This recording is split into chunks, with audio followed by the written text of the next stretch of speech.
Gonna make you cringe, stop your overthinking. Gonna make you binge while your boat is sinking. I don't feel a twinge, I just keep on drinking. I'm sorry if you're sinking in the sand. Sorry if you didn't understand. Wow. Sorry if I wasn't what you planned. Oh well. Someone's gotta have the upper hand. Sorry if you're sinking in the sand. Sorry if you didn't understand. Wow. Sorry if I wasn't what you planned. Oh well. Someone's gotta have the upper hand.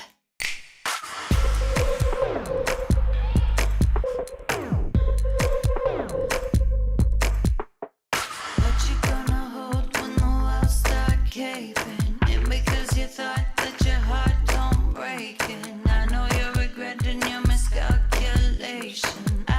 I'm looking through your skin and your heart looks naked. Look at me again and make my eyes go vacant. Opening your door, it was your first mistake. And I'm sorry if you're sinking in the sand. Sorry if you didn't understand. Wow. Sorry if I wasn't what you planned. Oh well. Someone's gotta have the upper hand. Sorry if you're sinking in the sand. Sorry if you didn't understand. Wow. Sorry if I wasn't what you planned. Oh well. Someone's gotta have the upper hand. I can feel it all get bigger. I've been pulling on your trigger.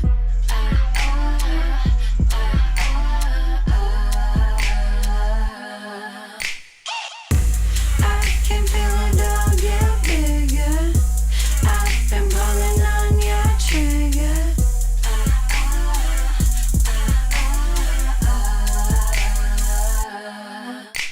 Sorry if you're sinking in my sand.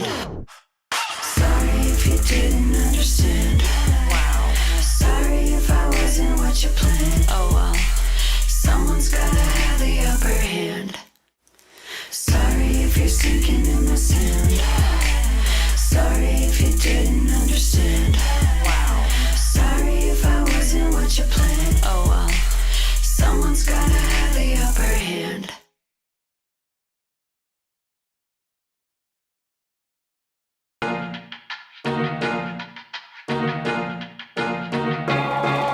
All day, all night, you know we got it like that, got it like that. All day, all night, yeah, you know we got it like that, got it like that. Every day I get it, every day I got it, got enough, so I split it.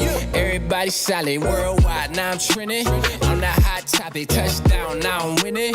How they gon' stop it? We the talk of the town. Look at me now, up in a way, we in the clouds. We set it off every time we get involved. You could let them know if they forget it, cause we got it all day, all night. You know we got it like that, got it like that. All day, all night, yeah. You know we got it like that, got it like that. We coming up, oh yeah, we coming up, oh yeah, we coming up, oh yeah, we coming up. All day, all night, yeah. You know we got it like that, got it like that. Packed out in the front row, light flex, yeah, welcome to the gun show. We done been coast to coast, seen the whole map. If you got it, let them know and never hold back. Hey, it's all facts, it's no cap, yeah. From the burbs, to the trap, hey. We set it off every time we get involved. You could let them know if they forget it, cause we got it all day, all night. You know we got it like that, got it like that. All day, all night, yeah. You know we got it like that, got it like that. We coming up, oh yeah, we coming up, oh yeah, we coming up, oh yeah, we coming up. All day, all night, yeah. You know we got it like that, got it like that. You know we got it like that, got it like that. You know we got it like that, got it like that.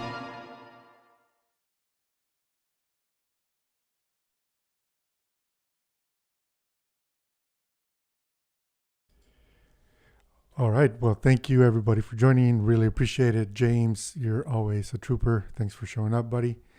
Ben and Marco, thanks for joining. And everybody else who might be watching at this point. I just want to make a quick little live video. It's been a while, so I'm like trying to get back on the horse. I was actually nervous going live right before this. Everything sort of worked out in the way that, Bert's not here. She's attending a wine event. So I thought, you know what? I'm going to do an old-fashioned wind down and hang out with you guys and actually talk about some of the things that I've noticed with the brand new MacBook Pro M1 Max. I'm going to mess that up, I'm sure. So hopefully everybody's having a good time and this whole COVID thing is starting to allow us all to get back to some sort of normal, which I really appreciate it. Sheila, thanks for stopping by. Appreciate it. So here's the thing. I didn't realize this, but I've had the MacBook Pro for almost 4 weeks.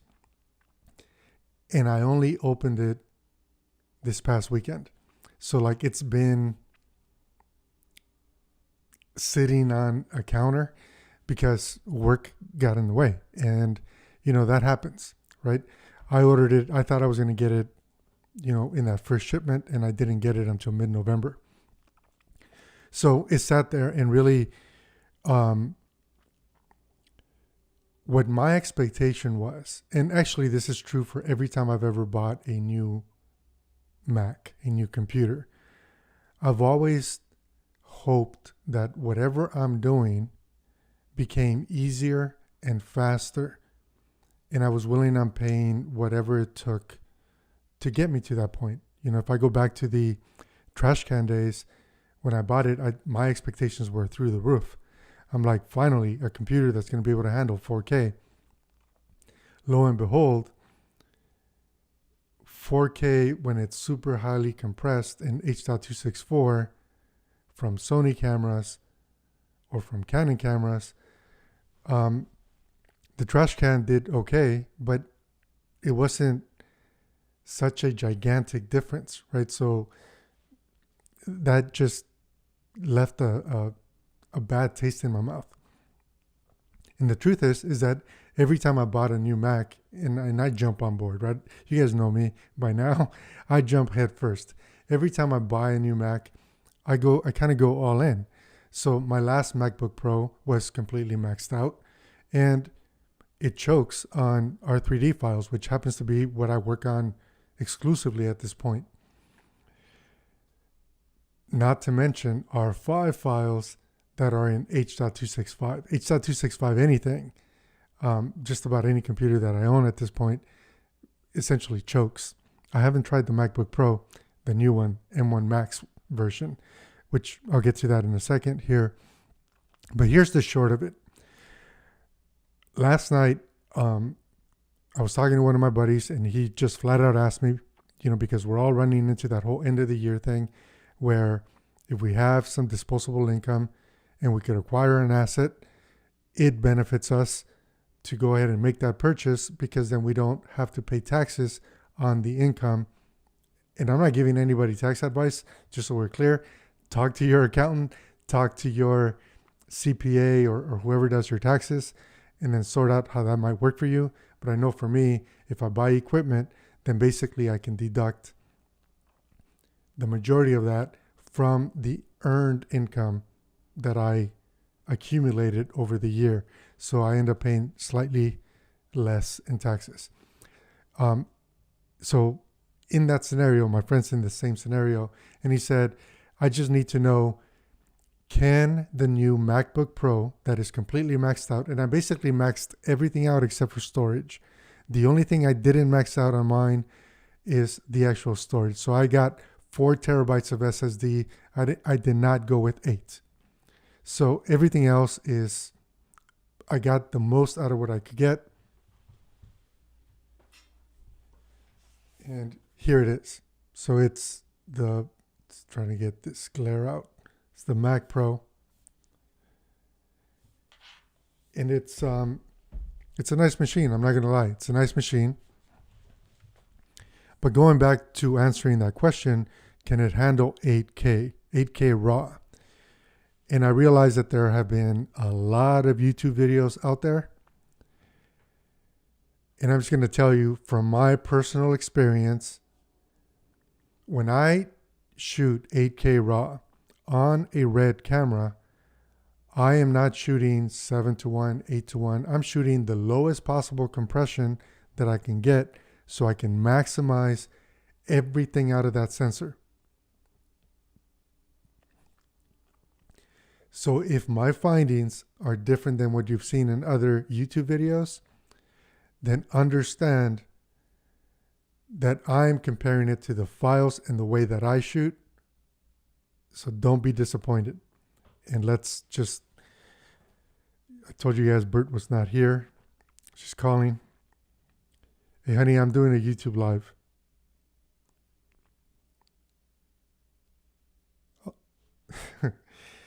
She didn't even say I love you, bye. She just hung up. Or maybe she did and I didn't quite catch it.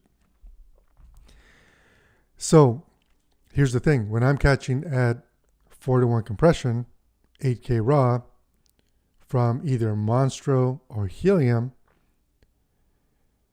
and I bring it into Resolve and I apply nothing, no corrections, no anything, just drop the R3D into a timeline and press the space bar so I can preview it, it plays at 24 frames per second without dropping any frames. No problem. I could jump around the timeline without any issues. And by the way, with Resolve, there are so many settings, which by the way, James is probably way better at explaining the different settings that you guys can change.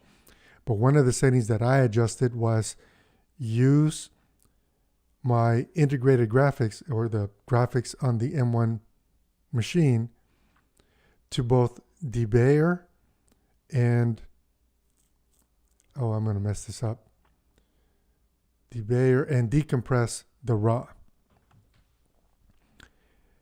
So I was asking essentially the machine to do all of the work with the graphics power that is built into my MacBook Pro.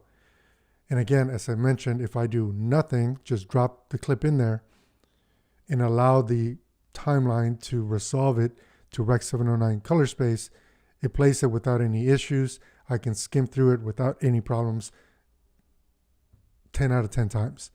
Okay, so it works. If I choose to change my processing settings to say, and this is in an 8K timeline, by the way, so I should have been really crystal clear about that. That's in an 8K DCI timeline in Resolve. If I choose to expand that RAW file at full resolution using IPP2 and Log3G10,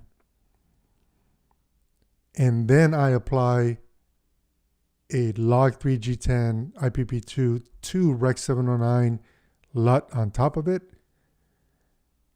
and I attempt to play it, instantly I go from playing at 24 frames per second to playing at between 12 and 16 frames per second.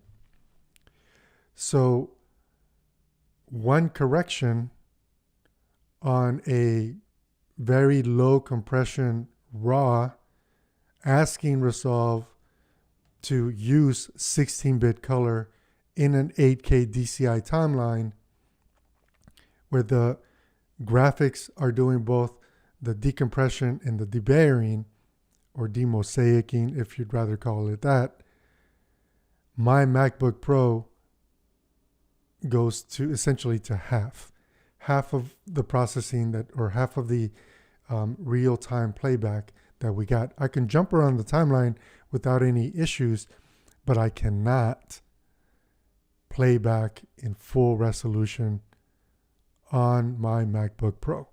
And I know that's different than what we've seen, and in fact, it's different than what we've seen or read from other professionals that are also working in 8K timelines.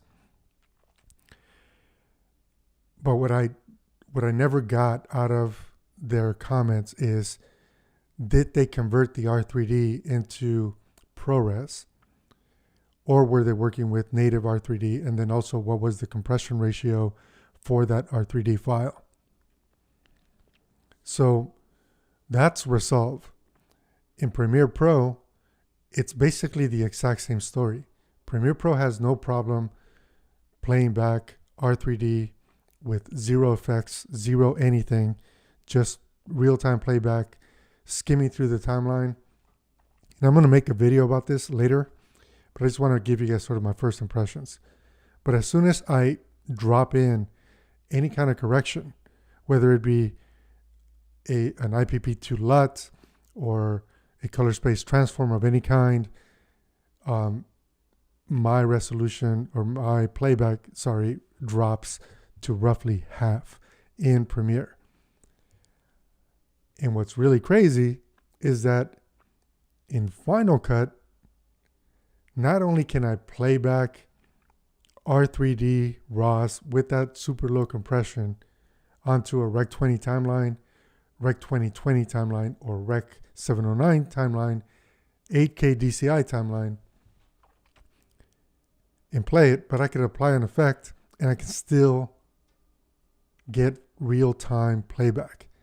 I could even stack 2 layers of R3D 8K, 4:1 compression, and still get real-time playback in Final Cut. So what that really means to me is that there is the potential that some of these other software, tools that we use on a regular basis, like Resolve and like Premiere Pro, can get there. They're not there today, but maybe they can get there. But also, just seeing how well Final Cut works, it's making me want to essentially change the way that I do my post-production and use Final Cut more often, because at least on my laptop, because it is absolutely a pleasure to work with. Now, for other red workflows like Komodo, it doesn't really matter what you throw at it.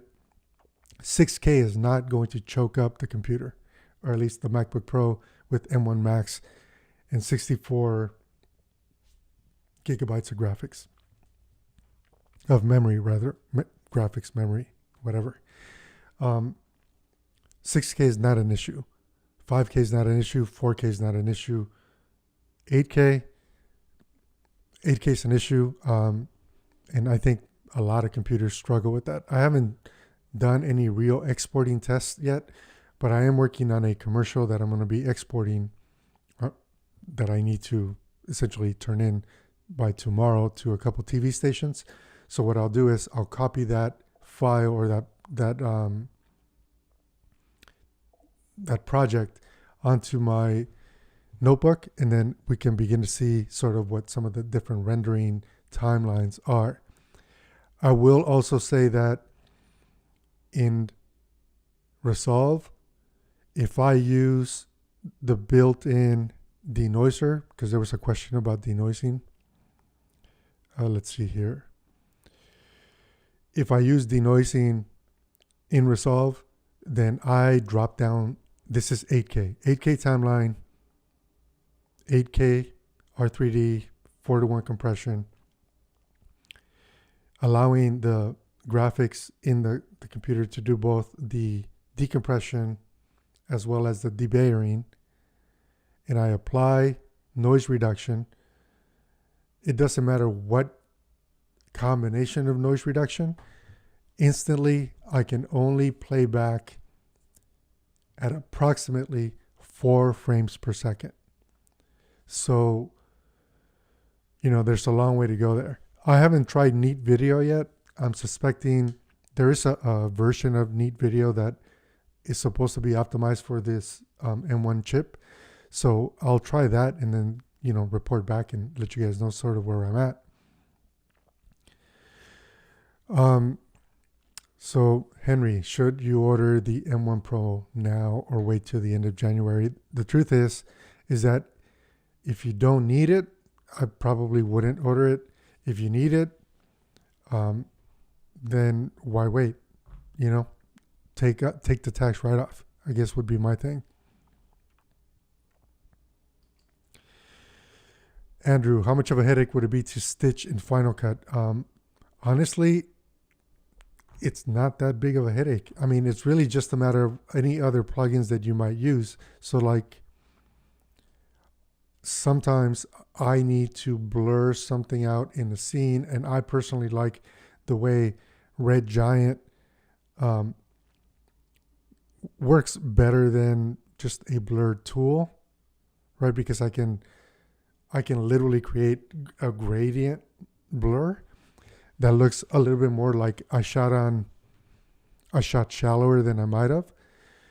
And to me, Red Giant works better in Premiere than it does in Final Cut, which is the reason why I started, especially for my episodic work that I do, because I have a lot of clients where I do episodic work.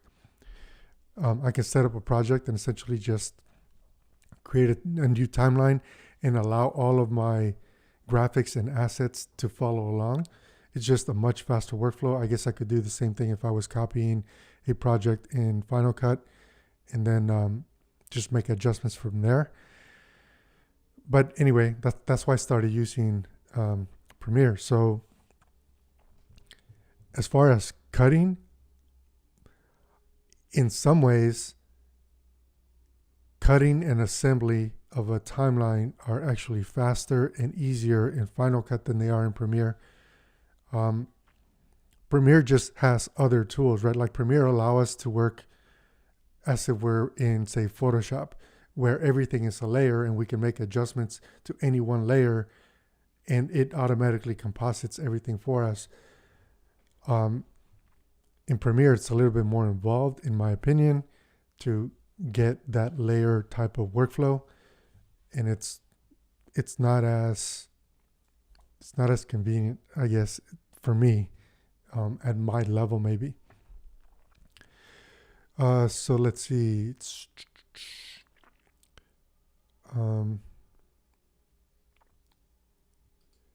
All right. So did the 8K footage play smooth on M1 Max? Yes, as long as I didn't apply any effects. Did your Mac Pro have any problems rendering the same files? I'm going to get more into rendering in my actual review. And, you know, I should just ask you all what you guys think about this. If I do one long video, 10 or 12 minutes, covering everything, is that better than me saying, okay, this is what happens in Resolve in one video? Watch it if you use Resolve. Here's what happens in Final Cut. Watch it if you use Final Cut. And then this is what happens in Premiere Pro. And of course, watch it if you use Premiere Pro. Would that be better, or would blending it all in and then having people navigate to timestamps and hopefully watching the things that they want be a better option? Why don't you guys let me know in a comment, and then I'm just going to take your lead on it and we'll just kind of do it that way. There's a lot to uncover. I will say that when I was setting up my MacBook Pro, I basically set it up as a brand new computer. I didn't want to copy over from my old computer, just to make sure that I got everything super fresh. And there were times, and I'm not kidding when I say this, there were times where I was, say, allowing, for example, I installed Microsoft Office. I use Microsoft Office because I use Teams and all the other Microsoft software. So I was installing it, and as I'm going through, I'm like thinking I'm waiting for the computer to like go through the setup process, when it had actually finished as soon as I clicked next. So there are some things that trip me up about how fast the computer actually is, particularly with other software. At this point, I'm going to just answer this question now. I've yet to hear the fans kick on my MacBook Pro at this point. It hasn't happened. So yeah, it's kind of interesting. You love the long videos, find them insightful, even though I primarily use Final Cut and Resolve. I still love the details. Cool. And maybe what I'll do is I'll make one of each. Like I'll do individual videos and then I'll make a summary video with all of them in there. And then people can choose whatever they want to watch. And I'm just not going to send off notifications to everyone so that you all don't end up hating me. Because I did that once when I was comparing autofocus on the R5 with a bunch of different lenses. And I got a lot of little nasty grams from a lot of people. So I'm not going to go that direction in the future.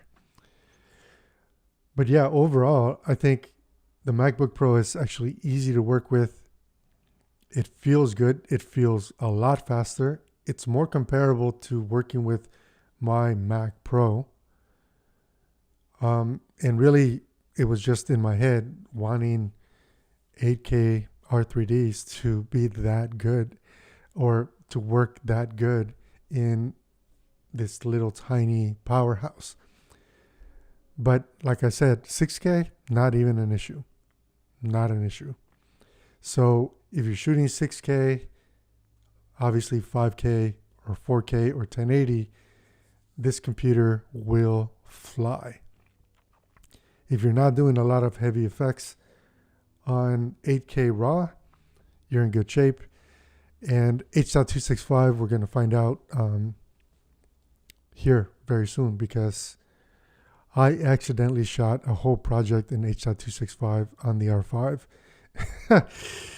and I say accidentally because I pulled out that camera while I let the other cameras run on sticks.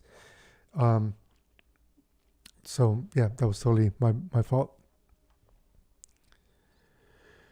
Andrew, thanks, man. Thanks for the kind words. I really appreciate it. Truly. What's possible when it comes to speed in the future? I mean, imagine this. And this was actually a conversation, Sunchase, that I was having with one of my friends. You guys know him as Shot on R5.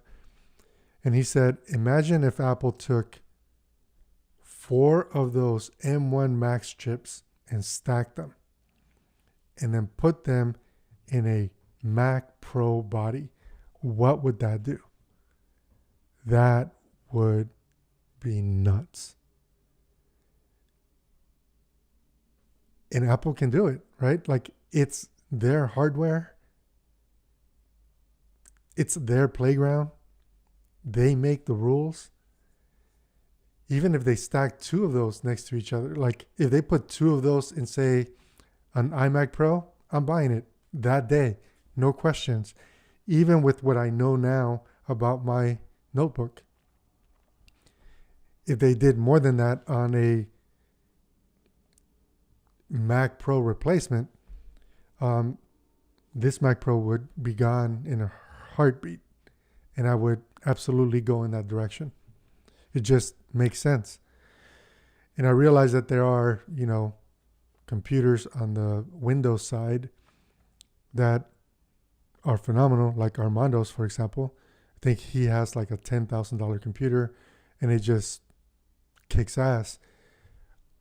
My company runs on Apple and I wouldn't be replacing a computer. I'd be replacing 6 desktops, 9 laptops, and 6 iMac Pros.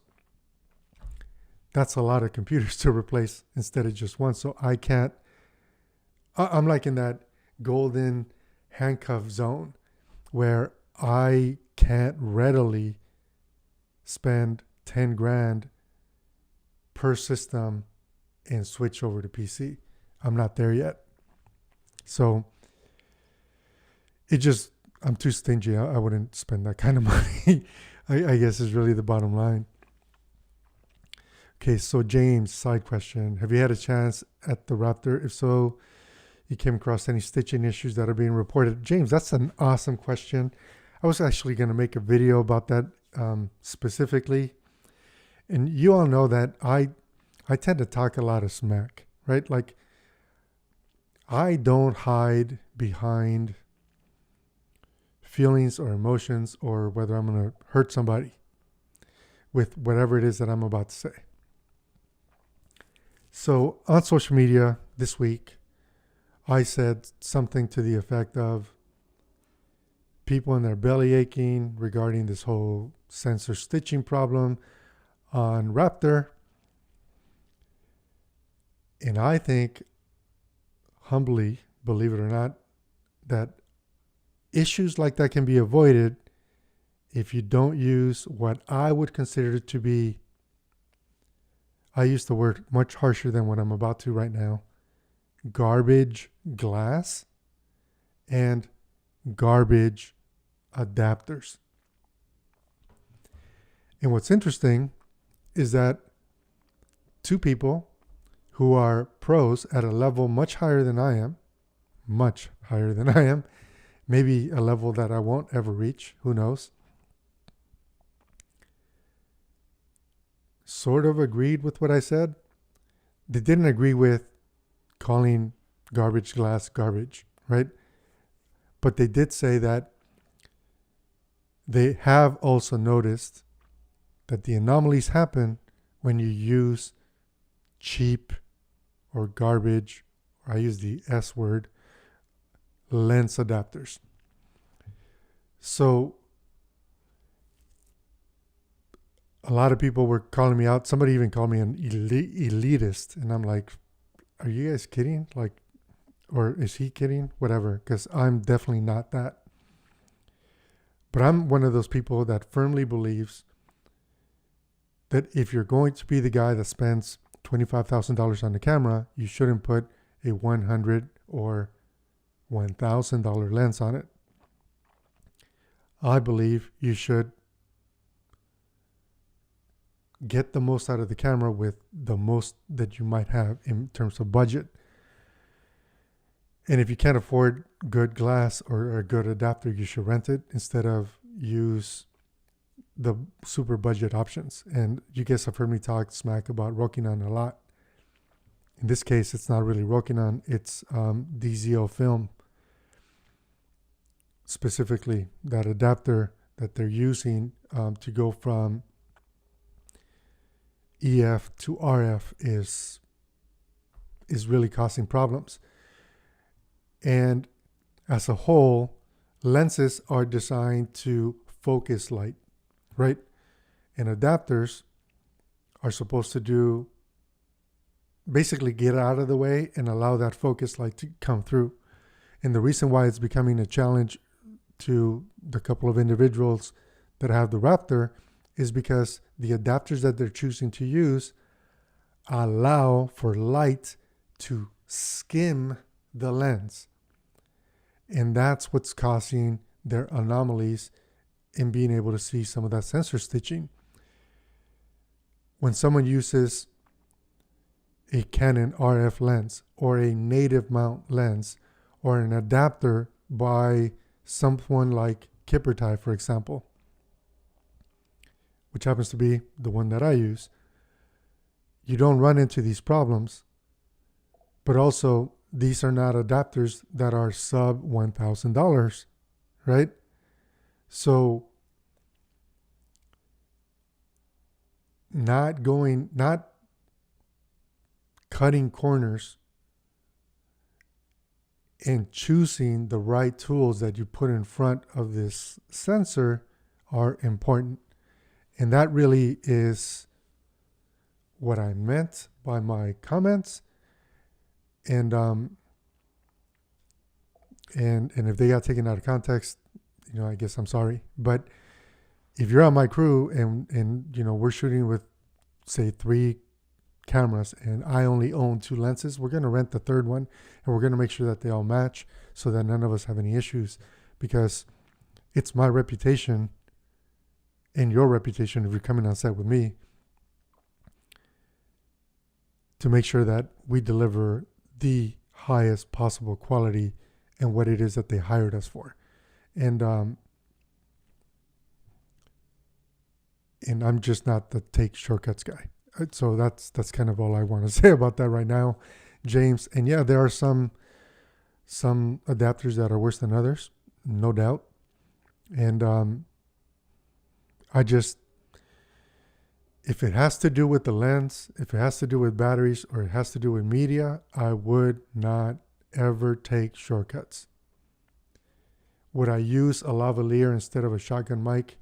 Yes, I think the shotgun mic is a better sounding mic, but if I don't have a dedicated sound guy, that's a shortcut I'm willing on taking. I'll use a lavalier, but I won't use a cheap lavalier, for what that's worth. Yeah, and lighting, that's another thing. And I think I want to make a video about this because it's actually something really interesting that has come up as I was learning about this super high frame rate on Raptor. You guys have also heard me sort of pick on some lighting companies and brands, right? Here's what I'll say, and I'm not going to mention any names because I don't need to throw anyone under the bus. But the quality of the light at 100% output is very different than when you use the built-in dimmers to reduce how much light is hitting your subject or your point of interest. And I'll cover that more in an actual video because I think that that's something everybody should be aware of. And unfortunately, it might mean that if you don't already own diffusion or scrims or a combination of the two, you might want to invest in them so that you end up without any artifacts or quality issues as we all shoot with these cameras that can resolve so much more than they could a couple years back. So guys, let's see. I don't see any other questions here. So I think that's all I got for today. So I want to just thank everybody for joining me. I just want to make sure I gave sort of my little first impressions. And overall, I would say that the MacBook Pro with the M1 Max chip, maxed out, all but storage, so I only got 4 terabytes, it's a terrific camera, but it cannot handle 8K RAW at 4:1 compression ratio in Resolve and in Premiere Pro, if I add a LUT even, and obviously not if I add noise reduction. If I add noise reduction in Resolve, it will only play back at about 4 frames per second. That's not completely disappointing because the cameras that are doing the majority of the work for me right this second happen to be Komodo, and Komodo footage flies on this laptop for me. So I'm really cool. I'm really glad about that. So again, thank you all for joining. Really appreciate you guys. And I'll catch up with you guys on the next one.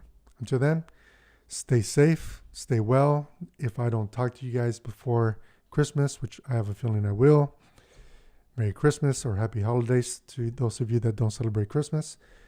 And I'll catch up with you guys later. Take care.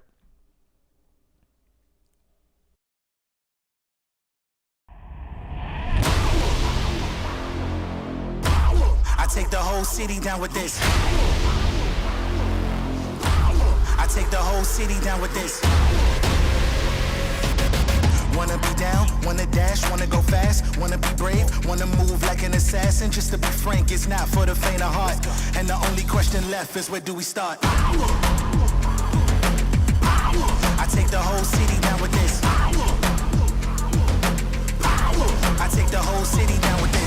I'm a Palisade, swinging on a helicopter blade, eating fish fillet. When I'm done, I'll be on the way. I was sitting back, I could see the city in decay. I'm a stampede running through the middle of your face. I'm a red cape, hip stance, I'ma save the day. At the midpoint, nice of you to come and drain the race. If it's victory, that's the only thing that I'ma taste. Watch the moon, river dance, and reflect the lake.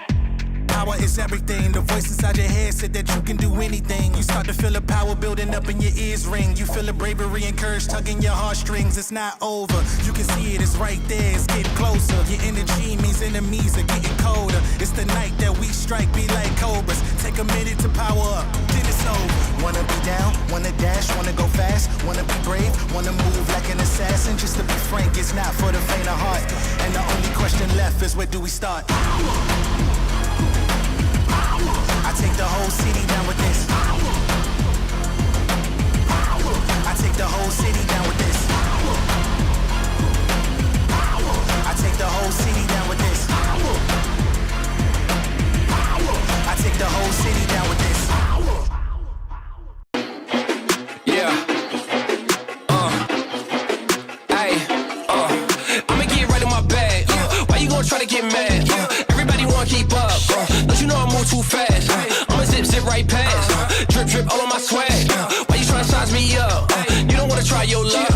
Hot as a stove, what did you know? Burn like coal, yeah, you know I go. Way too hot, yeah, really too cold. I'ma keep going till I hit my goals. Better get back when I'm in my zone. Do it for the ones that I know back home. Did it myself, they ain't put me on. Don't you call back if you hear that tone. Another level, another level, another level. We ain't never settle, nah. Level up, watch me level up. Watch me level up, watch me level up. Another level, another level, another level. We ain't never settle, nah. Level up, watch me level up. Watch me level up, watch me, watch me. Thought you knew, tell me where was you? We've been looking at the bottom, now we out here making moves. With the crew, we look like a zoo. Whole team, big gorillas, y'all been looking like baboons. About to take off and everybody want it. They been waiting for this moment, we been keeping it 100. We don't know about nothing less, it ain't real unless we done it. We been cooking like a chef, that's why everybody on it. Another level, another level, another level. We ain't never settle, nah. Level up, watch me level up. Watch me level up, watch me level up. Another level, another